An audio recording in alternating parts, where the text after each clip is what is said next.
Hello, new DCAC members out there. This is an introduction to our District Curriculum Advisory Committee, and it will provide you information about this school year and how to be a DCAC member, and information that we went over at our first meeting with all of our members. This first slide is information about our district mission and vision.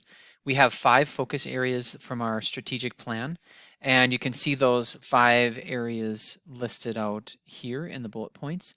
And I also linked in our um, district strategic plan. You can see that as a whole here. And we actually in our first meeting we went through it and kind of did we had people read it and then share out some of the things that they had talked about. So you might want to take some time to read that link, and I will send that out as well as this information, the slideshow, and I'll send you that link too so that you can take a look at that strategic plan and our focus areas. So who is on the DCAC? We have folks that are community representatives, we have students, we have district staff members, and we try to have representatives from each of our schools. So where can you find information for our DCAC meetings that are coming up? I will be sending out agendas, and they will come out about a week prior to our meeting. Sometimes there are reports and agenda items, things that you'll need to do prior to the meeting. Those are things that I will share out and give you a heads up that there's some homework to do. It might be like watching a quick screencast like this one. It might be reading a report. So short things like that hopefully won't take you too much time, but do save us time rather than doing some of the presentations in the meetings. It's nice to have them kind of as a flipped format. So all that information will be included in an email. And also at the bottom of this page, you can see that bit.ly, and that is our information that will have all of our folders of information, including our meetings and meeting folders for the whole year. So we'll keep that all in that folder, and there will be links to that as well as the agenda that come out on a weekly or like a week before each of our meetings. So what do you do on the DCAC? You get to serve as an advisory committee to our school board and our district administration. As I said before, we do reports, and we provide those into kind of a flipped meeting format. So we provide that to you prior to, and try to walk you through the data or information. And then we have time to discuss it at our meetings rather than having to do the presentation at our meetings. So it saves some time and helps us keep to our timelines that we have. Typically our meetings are 6:30 to 8:30 and helps us keep to that. We'll also review reports from our curriculum committees that are meeting. We'll hear about school board metric reports. We also provide input to curriculum review teams that come and provide information to us. You also can be a liaison to your building principal, or if you are on the PTA or PTO at your site. It's helpful to have that. I do hope that you can serve for a 3-year commitment. Obviously, for students, that's a little bit different. Some of you are already juniors or seniors, and so it's a little bit less. But it is nice to have some of our community members, families, school staff as well to serve a 3-year commitment, so that we can, so you can see kind of the whole scope of the work that's going on. We do have our DCAC handout that you probably already have a link to. We did look over that and had any questions that people had within there. So if you have any questions about that, you can let me know. So what is your role in our decision-making process? We get to provide input and recommendations to the school board and administration. We are not ultimately the decision makers, but the school board and our school administration feel very strongly about the input and feedback that DCAC provides, and typically the school board approves what we already approved and brought to them. So if you can think of it like this graphic, we are really in this stakeholder voice. So we are really an input team to our curriculum groups or groups that come and bring us information. So some of our review teams, They are the ones that are designing the different options, what they're going to do in their curriculum, what their program is going to look like. And sometimes it's not just curriculum review teams, sometimes it's other district programs that are going on too. And so we get to have a chance to ask questions of them, and they get to ask us for feedback. So we get to a shared understanding of what that information or what that review, what that program will look like. And then ultimately, our school board and our district administration are the choice makers. So we bring in their information to them, and they ultimately approve or deny it, or say, oh, we want something to be reviewed further or amended or however. And then ultimately it goes to the staff for implementation and then refinement as we need to make changes. So some examples, you might be thinking like, what does that actually mean? The things that we do are like our curriculum review reports. We get to put input and recommendations to that. To our new course proposals and our new courses, sometimes there is removal as well.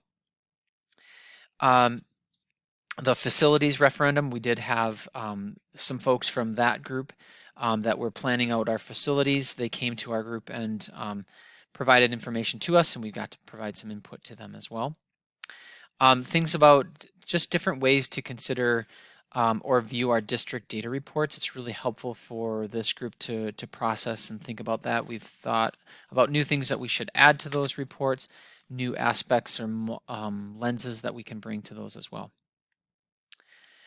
Feedback on some grant applications. Sometimes we'll bring those to this group, including Title I services or other initiatives that we've had through the district, and that's really helpful to have this group and this team provide that feedback. So you might be thinking about like, well, what is our discussion protocol? We actually have norms of collaboration that we use. They help us to set kind of the ground rules and parameters for our discussion. They also allow for focus and reflection and just really in general provide direction for how we're engaged in our meetings. I'm not going to click on that link, but I'm going to send it to you and just would ask you to read over the document and think about these questions. We did this in our meeting the last time, but what areas do you do well? And think about what areas would be important for you to improve. So look at that document, the norms of collaboration document, and review that, thinking about what do you do well already in general, and what area would you think about that you would like to improve. And then just thinking about how we make decisions on DCAC. We're not as formal as the school board, but we do use a simplified Robert's Rules of Order. So typically, when we have an approval or recommendation that we need to make a decision on, we have a group member that starts by making a motion. So it might be, I make a motion to approve the new course proposal.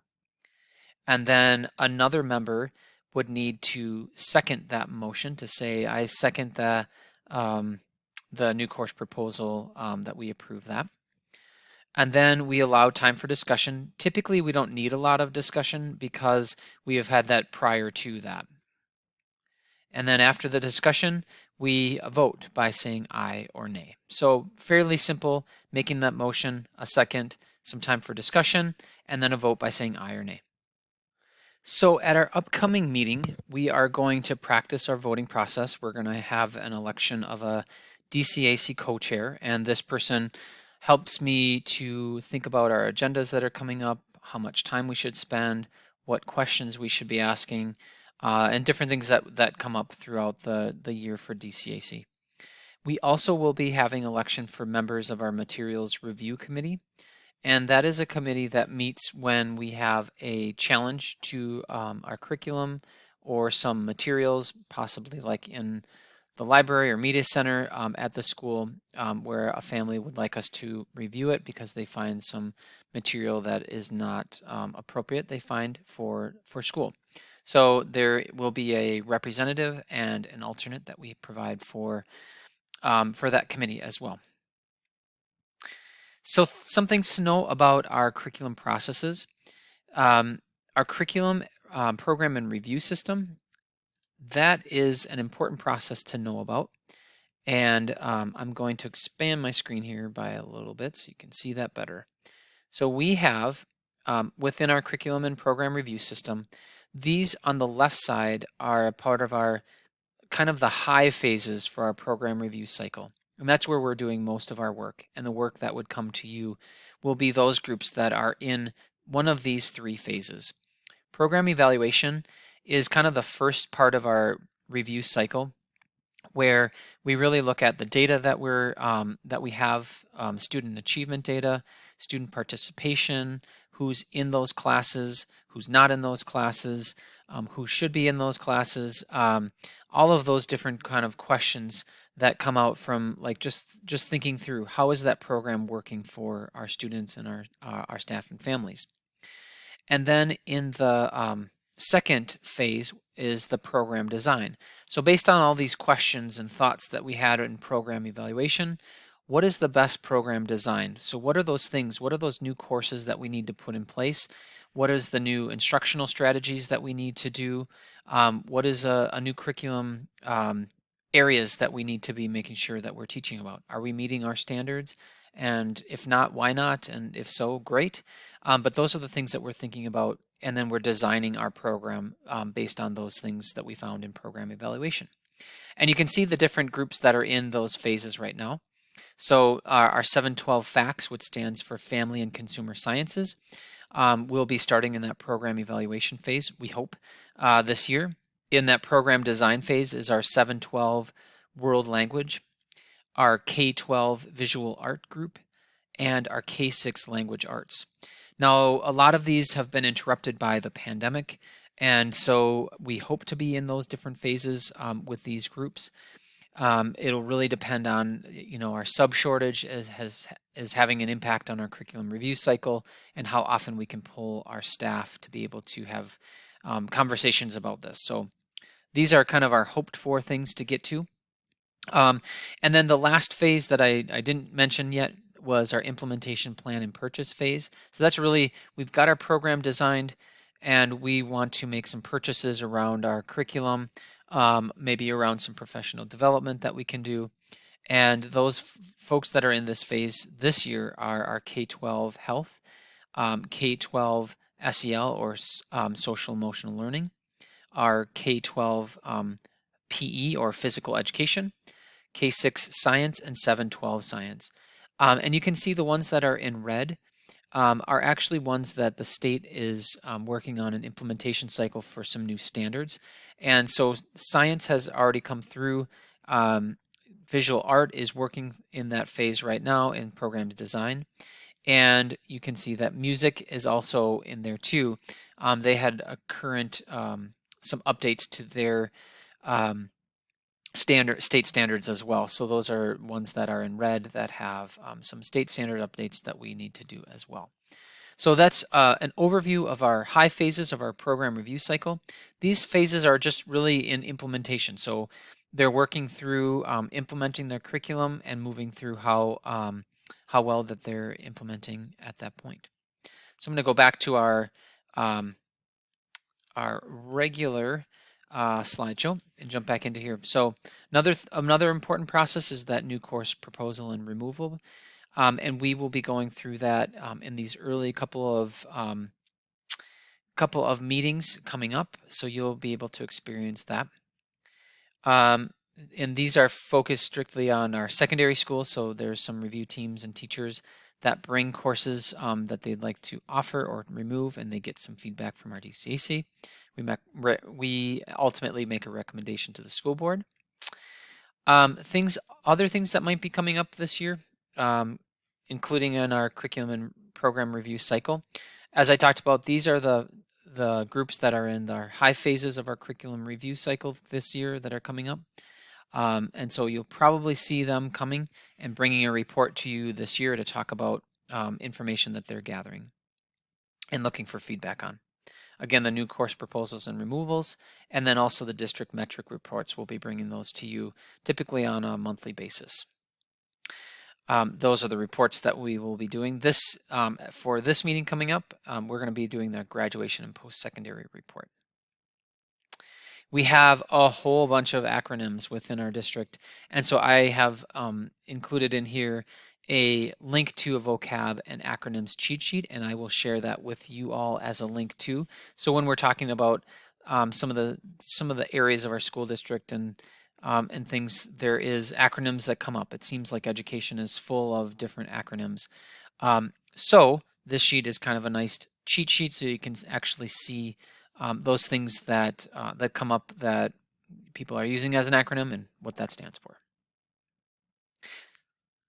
Who are our students? This is just kind of an overview of our demographics. We have in K-12, we have almost 8,000 students, and in pre-K and ECSE, about 427 students. Our schools, we have 8 elementary, so Brimhall, Central Park, Edgerton, Falcon Heights, Harambe, which is a year-round option, Little Canada, which offers the dual language immersion program, or all in Spanish, and our Parkview, which is a K-8 school, and then Emmett D. Williams. Our middle level schools are Rams and Parkview, and high schools are Roseville Area High School, and Fairview Alternative High School. This is a look at who are our students. So looking at it by our race and ethnicity. You can see it's very small, but white students are about 40% of our population, 39.4 to be exact. And these rest of our students are our BIPOC students, making up about 60% of our student population. So in gray, it's our students that identify as 2 or more races. In green is our Hispanic and Latino students. In this sliver here, that's more of that blue, is our American Indian, Alaska Native students. Yellow is Asian students, and in the orange is our Black and African American students. Another question about who are our students. These are students that qualify for free or reduced priced meals. The majority of our students do not qualify for free or reduced price meals, and that is about 58% of our students. But we do have a significant number of students that do qualify, at about 42% of our students. And then also our students who are EL. We do have a pretty significant number of students who are EL. We have about 12% of our student population currently. That has gone down over the last few years. So about 12% of our students do speak another language, or they might be multilingual, and so are learning English as second, third, fourth, fifth language as well. So that does bring some assets to our district as well with our multiple languages students speak. And lastly, I just want to thank you for serving on our District Curriculum Advisory Committee and being willing to do that. And then further questions, we talked about those further questions at our meeting in person. But if you do have some further questions, feel free to send me an email or ask me at one of our upcoming meetings. We'd love to discuss anything more that you have coming up. So thanks again for listening, and we will see you at our upcoming meeting. Thank you.